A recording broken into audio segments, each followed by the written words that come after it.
Hello friends, welcome to your channel catalyst Soni and this is Soni Singh. Friends, आज मैं आप लोगों के लिए जो क्लास लाई हूँ BEd second year Awadh university के लिए, वो है वैदिक एजुकेशन। जैसे कि मैंने आपको बताया था कि ये वैदिक एजुकेशन कंप्लीट करने के बाद हमारा यूनिट 1 जो है वो कंप्लीट हो जाएगा। सो आज जो है हम लोग वैदिक एजुकेशन कंप्लीट करेंगे। हिंदी एंड इंग्लिश दोनों का पीडीएफ जो है आप लोग को टेलीग्राम पर मिल जाएगा, उससे आप नोट्स रेडी कर लीजिएगा। चलिए स्टार्ट करते हैं आज का क्लास। उससे पहले फ्रेंड्स, वीडियो को जो है, क्लास को जो है आप लोग सपोर्ट कीजिए। आप लोग की सपोर्ट की ज़रूरत है। अगर अप्रोप्रिएट या फिर बोले सफिशिएंट सपोर्ट हमें नहीं मिलता है तो फिर क्लास को कंटिन्यू करना थोड़ा सा डिफ़िकल्ट हो जाएगा।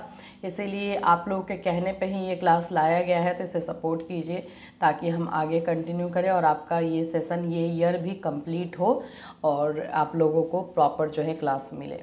चलिए स्टार्ट करते हैं आज का क्लास वैदिक एजुकेशन के बारे में। ये क्या है? सबसे पहले देखिए, हिंदी इंग्लिश दोनों में आपको मिल जाएगा। वैदिक शिक्षा, ये सबसे पहले जो है ये शिक्षा दी जाती थी। इसमें इसकी कुछ क्वालिटीज़ हैं, कुछ विशेषताएं हैं जिसको हम समझते हैं। इसमें वैदिक काल में यह माना जाता था कि ज्ञान ही संसार की वास्तविक शक्ति है, तो नॉलेज पे ज़्यादा जो है इस पे फोकस किया जाता था।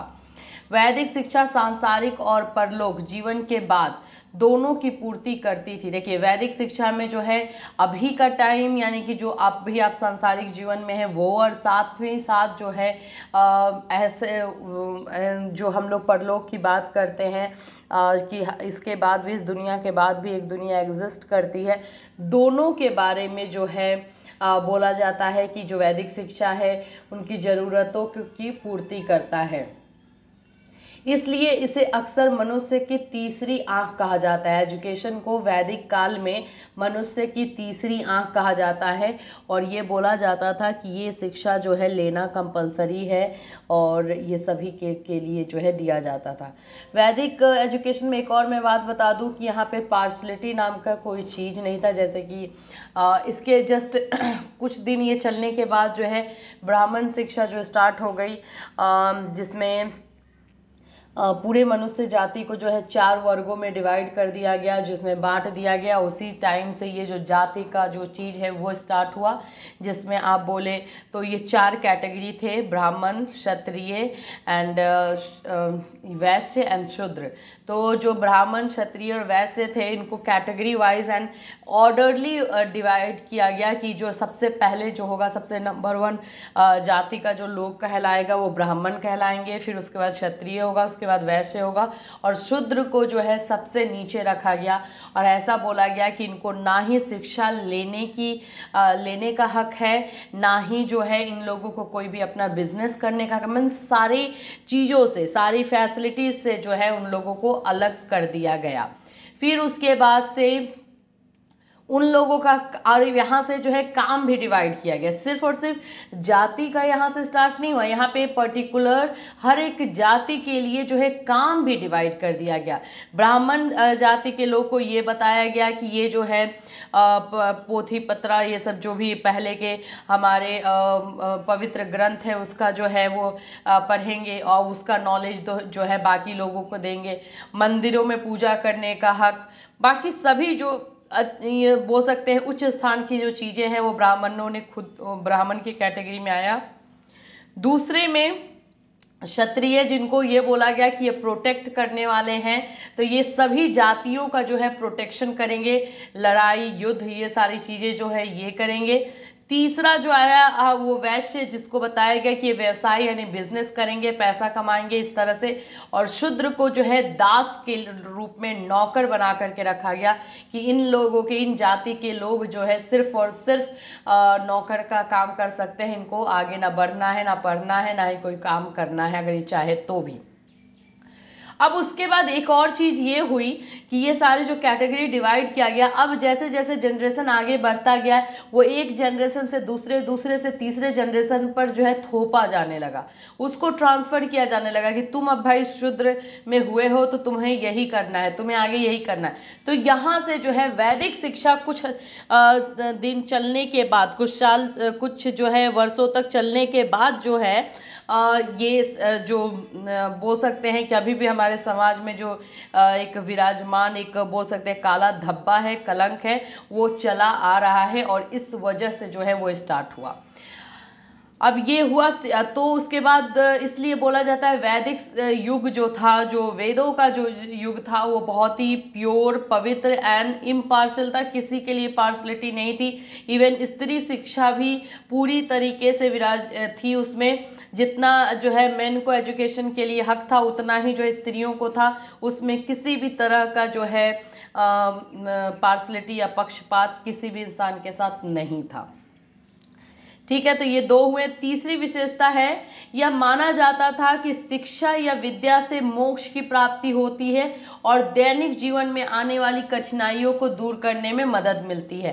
तो वैदिक जीवन में ये माना जाता था कि जो अगर शिक्षा हम लेते हैं तो हम, सही बात है, एजुकेशन से ही जो है हम सही डिसीजन ले पाएंगे। जितने भी प्रॉब्लम्स, जितने भी समस्याएं हमारे जीवन में आ रही है, हम उसे सॉल्व कर पाएंगे। तो इसलिए जो है शिक्षा को, एजुकेशन को उस समय इतना इम्पोर्टेंस दिया जाता था कि हमें अगर हमारे जीवन में सही तरीके से रहना है या सरवाइव करना है तो उसके लिए एजुकेशन जो है कंपलसरी है।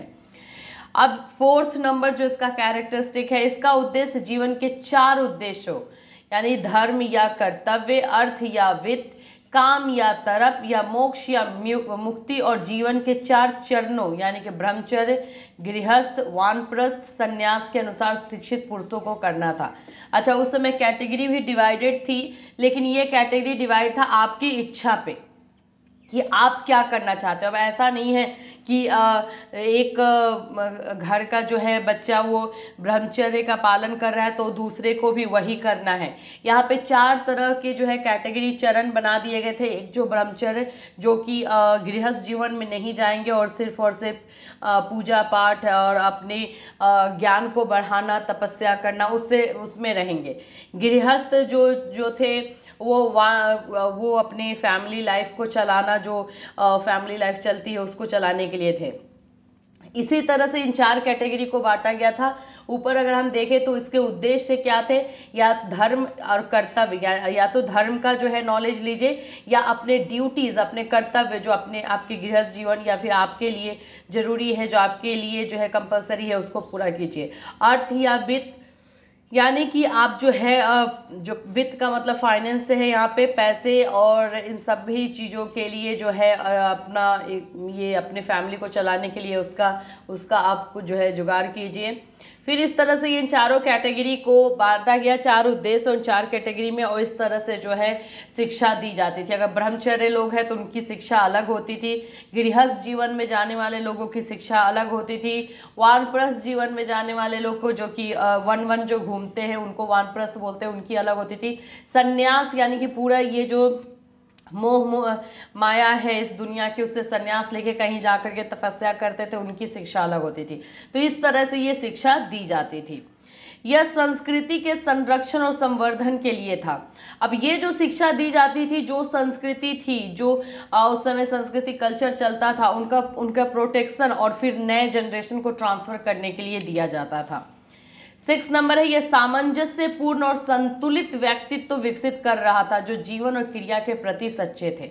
तो उस समय की शिक्षा जो है पूरी तरीके से बैलेंस, बोल सकते हैं ना, बैलेंस लाइफ, बैलेंस पर्सनालिटी, उसका जो है निर्माण करता था। और ये आपकी अपनी इच्छा पे डिपेंड करता था कि आप क्या करना चाहते हो, इसलिए ये बहुत सक्सेसफुल भी हुआ था। इसने सामाजिक दक्षता और कल्याण को बढ़ावा दिया। सोशल एक्टिविटी यानी सोसाइटी में आप कितने एक्टिव हो और कितने जो है आप बोल सकते हैं कि इसमें निपुण हो, उन सारी चीज़ों का जो है बढ़ावा दिया गया।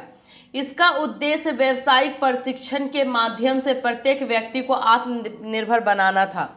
अब यहाँ पर यह भी एक चीज़ देखा गया कि व्यावसायिक प्रशिक्षण यानी कि प्रोफेशनल ट्रेनिंग, अगर कोई जो है अपने गृहस्थ जीवन में जाना चाहता है, कोई संन्यास के जीवन में जाना चाहता है, तो उन लोगों को उस तरह की जो है प्रोफेशनल ट्रेनिंग दी जाती थी। तो इस तरह से ये चीज़ें जो हैं इस वैदिक युग में जो है इस तरह की शिक्षा का मतलब था। ठीक है, ये आपका हो गया 6, 7, 8। इंग्लिश में भी इधर दिया हुआ है, तो इंग्लिश हिंदी दोनों साथ साथ हो जाएगा। इसमें धर्म परायणता, अध्यात्मवाद और धार्मिक भावना का संचार किया। अपने धर्म को लेकर के ऑनेस्ट रहना, अपने धर्म को लेकर डेडिकेटेड रहना, अध्यात्म से जुड़ना, ईश्वर से जुड़ना, अपने अंदर की जो है आत्मा से जुड़ना, धार्मिक भावना का संचार, जो धर्म से जुड़े हैं वो सारे भावनाओं का जो है संचार करना। इसने सख्त अनुशासन का पालन किया। शुरुआत में शिक्षा सभी के लिए मुफ्त और सुलभ थी, लेकिन बाद में यह उच्च जातियों जैसे ब्राह्मणों तक सीमित हो गई, और वह भी केवल पुरुषों के लिए, महिलाओं के लिए नहीं। जो मैं आपको बता रही थी कि धीरे धीरे जो है ये इसका सिचुएशन गड़बड़ होने लगा, और ये फिर उसके बाद जो है जब कैटेगरी डिवाइड हो गई तो ये पूरा सीमित कर दिया गया ब्राह्मण के लिए, और महिलाओं को इसमें से एकदम ही निकाल दिया गया, उच्च जाति में ब्राह्मण को दिया जाने लगा। इस तरह से ये जो है गलत तरीके का इसमें शिक्षा हो गया। अब इसके उद्देश्य क्या थे वैदिक शिक्षा के? तो सबसे पहला था आत्म साक्षात्कार का उद्देश्य। क्या है आत्म साक्षात्कार? अपने आप को रियलाइज करना, अपने आप को समझना कि हम क्या चाहते हैं, हमारे अंदर एक्चुअली में क्या है। शिक्षा का अंतिम उद्देश्य इस दुनिया में या जीवन से परे जीवन की तैयारी के रूप में ज्ञान नहीं था, बल्कि स्वयं की पूर्ण प्राप्ति और आत्मा की मुक्ति यानी मुक्ति या मोक्ष के लिए ज्ञान था। और वह शिक्षा मुक्ति की ओर ले जाएगी, असत्य से वास्तविकता की ओर, अंधकार से प्रकाश की ओर, मृत्यु से अमरता की ओर। इस तरह की शिक्षा दी जाती थी। दूसरा उद्देश्य क्या था? तत्काल उद्देश्य या व्यवसायिक उद्देश्य। ये उद्देश्य क्या थे? यह विभिन्न जातियों को उनके जीवन यापन और आजीविका कमाने के विभिन्न तरीकों के लिए तैयार करती थी। ये व्यवसायिक ट्रेनिंग जो बोला जाए, जिनको अपना जीवन जिस तरह से जीना है या जिन भी स्किल्स का डेवलपमेंट वो करना चाहते हैं, वो जो है प्रॉपर तरीके से उनको दिया जाता था, उनको तैयार किया जाता था उनके जीवन के लिए, उनके आजीविका के लिए। तीसरा है नैतिक, धार्मिक और आध्यात्मिक विकास का उद्देश्य। अब क्या है कि ठीक है ये सारा आपका तो हो ही रहा है, लेकिन ऐसा नहीं है कि आप इसमें अपना मोरालिटी खो दे, अपना नैतिकता खो दे। तो नैतिकता का भी जो है इसमें ज्ञान होना चाहिए, नॉलेज होना चाहिए। क्या सही है, क्या गलत है, क्या नहीं होना चाहिए, क्या होना चाहिए, इन सभी चीज़ों का भी ज्ञान दिया जाता था। और इसके साथ साथ जैसे कि आप जानते हैं धार्मिक ज्ञान, आध्यात्मिक विकास तो रहता ही था।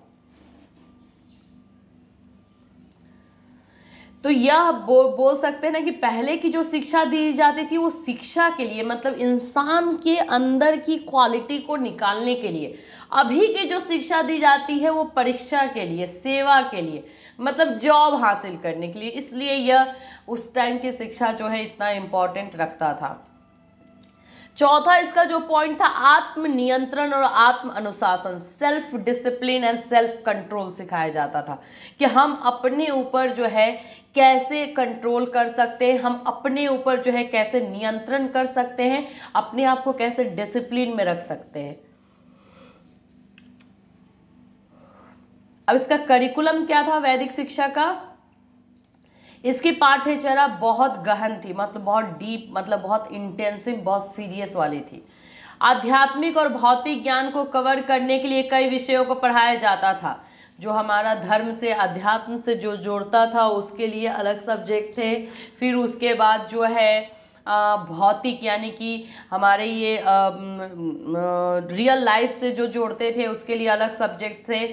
जीवन शैली के अनुसार अंक गणित, ज्यामिति, विज्ञान और अन्य व्यावसायिक विषयों को पढ़ाया जाता था।